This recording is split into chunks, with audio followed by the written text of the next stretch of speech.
One thing I will say before I get started is that I'm not as angry today after this game as I was after the second game against New England. So yeah, I'll get that. That's one thing I'll say. But what's going on, everybody? It's Georgia Bulldog Will here, and I'm recapping today's Jets Vikings game that was in Minnesota. As you could tell, I've lost my voice quite a bit because I was screaming so much during the game. Oh man, it was a good game though. We lost in the end, but it was a good game. But we were fighting back to win this game, and I had a feeling we could win this game. But hey, that I'll give credit to that Vikings defense. They did a great job. So all credit goes to them. But my problem is that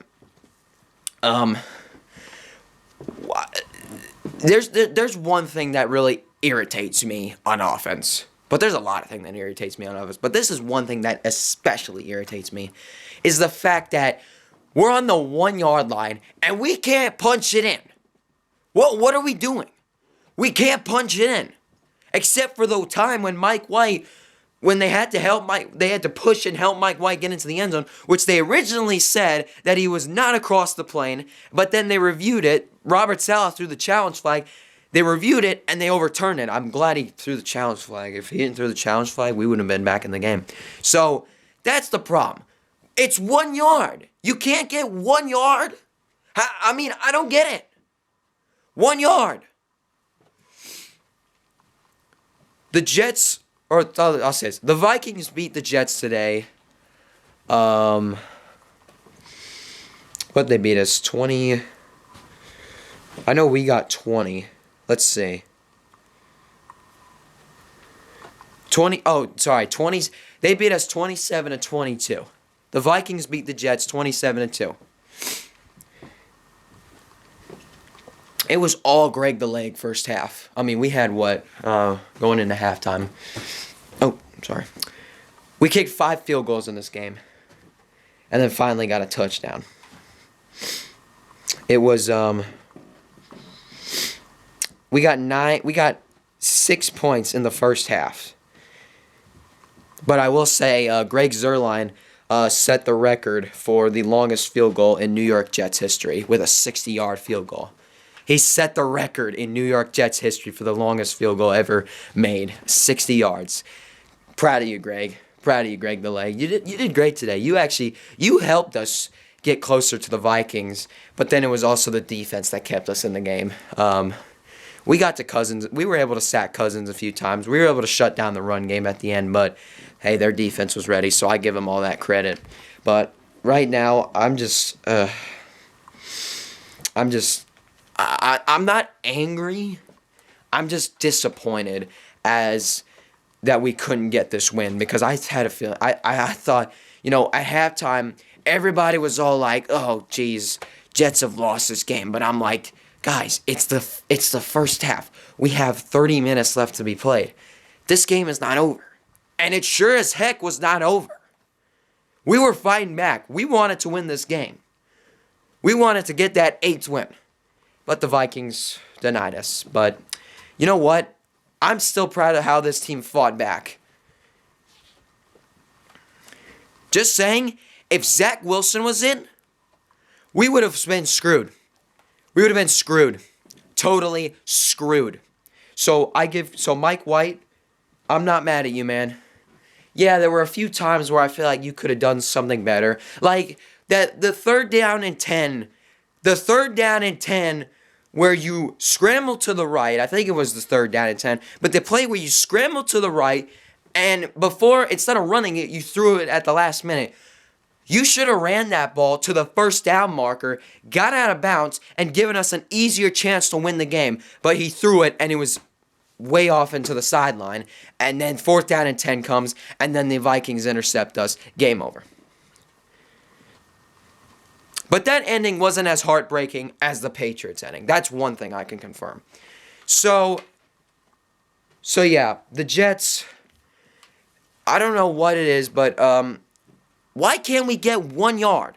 Just 1 yard.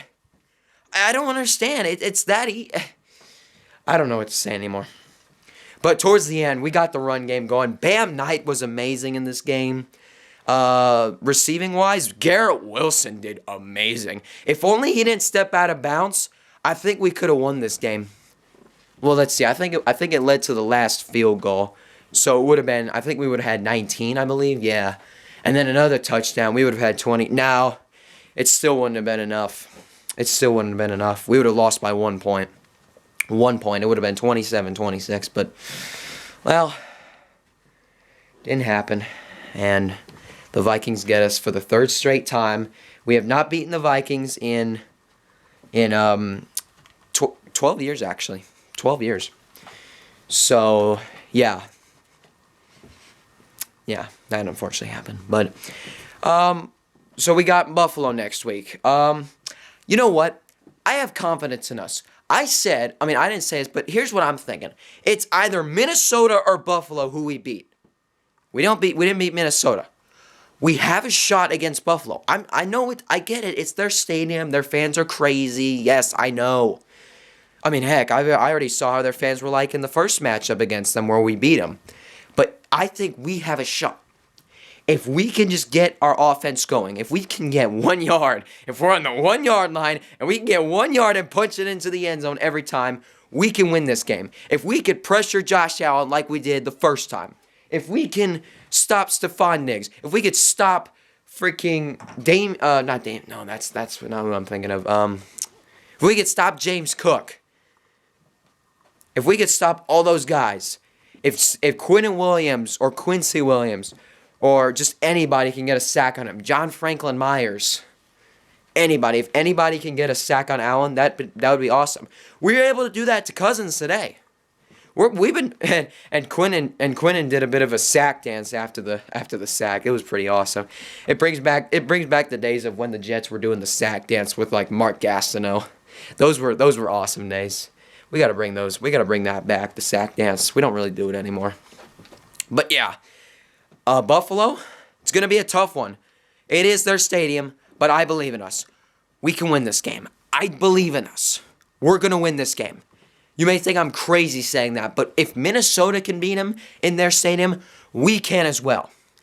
All the teams, except for the Dolphins didn't really have a close game against the Vikings. Everybody except like the Dolphins in the AFC East had a close game with the Vikings. The Bills did. That game went in overtime. The Patriots, they had a close game. And so did the Jets. We all had close games except for the Dolphins. So, yeah. We all gave the Vikings all we could, everything we got, but hey, they were ready for us. So, good. Congratulations to the Vikings on the win. Jets dropped to 7-5 now with that loss. 2 games above 500, but our playoff hopes are not done yet. We are still in this thing. We're not done. We're gonna keep pushing for the playoffs. Whatever's in our way, we will fight and fight and fight until the end. We keep fighting. We don't give up. All gas, no brake. We keep going. We don't stop. All right. Right now, they're gonna look back at film, and then they're gonna get right back at it and prepare for the Buffalo Bills. All right. Let's do this, guys. I'm excited. Let's go, Jets. Let's get ready for Buffalo. Tough loss today in Minnesota, but we can bounce back. Let's go, baby. I'll see you guys later, and go Jets.